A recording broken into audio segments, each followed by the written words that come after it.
ಆಗ್ತಾ ಇದ್ದಂತೆ ಇದೀಗ ಹಿರಿಯರಿಗೆ ಢವಢವ ಶುರುವಾಗಿದೆ. ಮಾಜಿ ಸಚಿವ ನಾಗೇಂದ್ರ ಏನಾದ್ರೂ ಬಾಯ್ ಬಿಟ್ರೆ ಏನ್ ಕತೆ ಅನ್ನುವಂತಹ ಭಯಗಳು ಈಗಾಗಲೇ ಶುರುವಾಗಿರುವಂತದ್ದು ಕಾಂಗ್ರೆಸ್ನಲ್ಲಿ ದೊಡ್ಡ ತಲೆಗಳಿಗೆ ಕಾದಿದ್ಯ ಆಪತ್ತು. ದೊಡ್ಡವರ ಹೆಸರು ಬರುವ ಆತಂಕದಲ್ಲಿ ನಾಯಕರು ಇದ್ದಾರೆ. ವಾಲ್ಮೀಕಿ ನಿಗಮ ಹಗರಣ ಬಗೆದಷ್ಟು ಬಯಲಾಗ್ತಾ ಇದೆ. ಈಗಾಗಲೇ ನಾಗೇಂದ್ರನನ್ನ ಎಡಿ ಅಧಿಕಾರಿಗಳು ವಶಕ್ಕೆ ಪಡೆದುಕೊಂಡ ನಂತರ ಇದೀಗ ತನಿಖೆಯನ್ನ ಮತ್ತಷ್ಟು ಚುರುಕುಗೊಳಿಸುವಂತಹ ಸಂದರ್ಭದಲ್ಲಿ ನಾಗೇಂದ್ರ ಯಾರಾದ್ರೂ ಹೆಸರನ್ನ ಬಾಯಿ ಬಿಟ್ರೆ ಅನ್ನುವಂತಹ ಪ್ರಶ್ನೆಗಳು ಕೂಡ ಇದೀಗ ಹಿರಿಯರಿಗೆ ಕಾಡ್ತಾ ಇದೆ. ಎಲ್ಲಿ ಈ ಒಂದು ವಿಚಾರ ನಮ್ಮ ಕುತ್ತಿಗೆಗೆ ಬರುತ್ತೋ ಅನ್ನುವಂತಹ ಆತಂಕದಲ್ಲಿದ್ದಾರೆ ಹಿರಿಯ ಅಧಿಕಾರಿಗಳು ಇದೀಗ.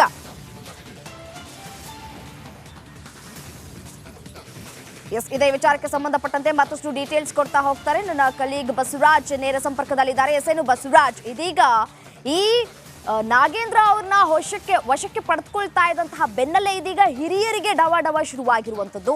ಕಾಂಗ್ರೆಸ್ನಲ್ಲಿ ಮತ್ತಷ್ಟು ಹೆಸರುಗಳು ಕೂಡ ಮುನ್ನೆಲೆಗೆ ಬರುವಂತಹ ಎಲ್ಲ ಸಾಧ್ಯತೆಗಳು ಕೂಡ ಇರುವಂತದ್ದು. ಮಾಜಿ ಸಚಿವರು ಏನಾದ್ರೂ ಬಾಯಿ ಬಿಟ್ರೆ ಏನ್ ಕತೆ ಅನ್ನುವಂತಹ ಪ್ರಶ್ನೆಗಳು ಕೂಡ ಉದ್ಭವ ಆಗ್ತಾ ಇದೆ. ಈ ಕುರಿತು ಡೀಟೇಲ್ಸ್ ನೀಡ್ತಾ ಹೋಗೋದಾದ್ರೆ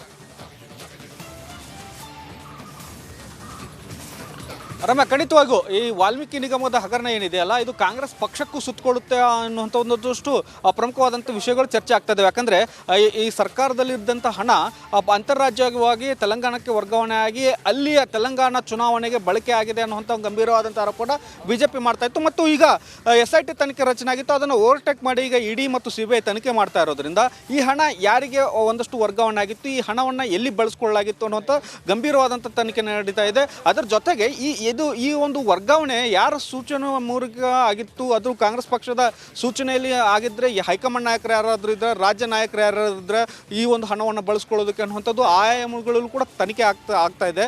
ಆ ಸಂದರ್ಭದಲ್ಲಿ ಏನಾದರೂ ಈಗ ನಾಗೇಂದ್ರ ಅವ್ರನ್ನ ಏನು ವಶಕ್ಕೆ ಪಡೆಯಲಾಗಿದೆ, ಅವರು ಇಂಥವ್ರ ಸೂಚನೆ ಮೂಲಕ ನಾವು ಈ ಹಣವನ್ನು ವರ್ಗಾವಣೆ ಮಾಡಿದ್ವಿ, ಇಂಥ ಕೆಲಸಗಳಿಗೆ ಬಳಸ್ಕೊಂಡಿದ್ದೇವೆ, ಚುನಾವಣೆ ಬಳಸ್ಕೊಂಡಿದ್ದೇವೆ ಅನ್ನುವಂಥ ಮಾಹಿತಿ ಏನಾದರೂ ಇಡಿ ಅಧಿಕಾರಿಗಳ ಮುಂದೆ ಬಾಯಿ ಬಿಟ್ಟಿದ್ದೆ ಆದಲ್ಲಿ ರಾಜ್ಯ ಪ್ರಮುಖ ಕಾಂಗ್ರೆಸ್ ನಾಯಕರಿಗೂ ಕೂಡ ಇದರ ತಲೆ ಬಿಸಿ ಆಗುತ್ತೆ ಮತ್ತು ಅವರು ಕೂಡ ಒಂದಷ್ಟು ತಲೆನೋವು ಆಗಿರ್ತಕ್ಕಂಥ ಆತಂಕದಲ್ಲಿದ್ದಾರೆ. ಈ ಒಂದು ಇಡೀ ಎಂಟ್ರಿಯಿಂದ, ಸಡನ್ ಆಗಿ ಬಂದಿರತಕ್ಕಂಥ ಎಂಟ್ರಿಯಿಂದ ಯಾವ ರೀತಿಯಾಗಿ ಇದರಿಂದ ಒಂದಷ್ಟು ಪಕ್ಷ ಮತ್ತು ಸರ್ಕಾರವನ್ನು ಇಕ್ಕಟ್ಟಿಗೆ ಸಿಲ್ಕೊಳ್ಳೋದು ಹಾಗೆ ನೋಡ್ಕೋಬೇಕು ಅನ್ನುವಂಥ ಒಂದಷ್ಟು ಅವರು ಕೂಡ ಉಪಾಯವನ್ನು ಮಾಡ್ತಾ ಇದ್ದಾರೆ.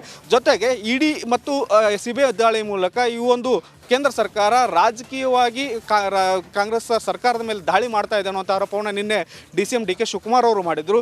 ಅದರ ಮುಂದುವರೆದ ಭಾಗವಾಗಿ ಈಗ ನಾಗೇಂದ್ರ ಅವರನ್ನು ವಶಕ್ಕೆ ಪಡೆದುಕೊಂಡಿರೋದ್ರಿಂದ ಸಹಜವಾಗಿ ಕಾಂಗ್ರೆಸ್ನ ರಾಜ್ಯ ಹಿರಿಯ ನಾಯಕರು ಮತ್ತು ಹೈಕಮಾಂಡ್ ಕಾಂಗ್ರೆಸ್ ನಾಯಕರು ಯಾರ್ಯಾರಿದ್ದಾರೆ ಅವರಿಗೆ ಒಂದು ರೀತಿಯಲ್ಲಿ ಆತಂಕ ಸಹಜವಾಗಿದ್ದೇ ಇದೆ. ನಾಗೇಂದ್ರ ಅವರು ಯಾವೆಲ್ಲ ವಿಚಾರಗಳನ್ನು ತನಿಖೆ ವೇಳೆ ಬಾಯಿ ಬಿಡ್ತಾರೆ ಮತ್ತು ಹಣ ವರ್ಗಾವಣೆ ಬಗ್ಗೆ ಯಾವ ರೀತಿಯಾಗಿ ತನಿಖೆ ಆಗಿ ಇದು ಏನಾದರೂ ಕಾಂಗ್ರೆಸ್ ಪಕ್ಷಕ್ಕೆ ಮತ್ತಷ್ಟು ಮುಜುಗರ ತರುವಂಥ ಕೆಲಸಗಳು ಆಗಬಹುದಾ ಅನ್ನುವಂಥ ಒಂದು ಆತಂಕ ಸಹಜವಾಗಿ ಇದ್ದೇ ಇದೆ. ರಮ್ಯಾ, ರೈಟ್.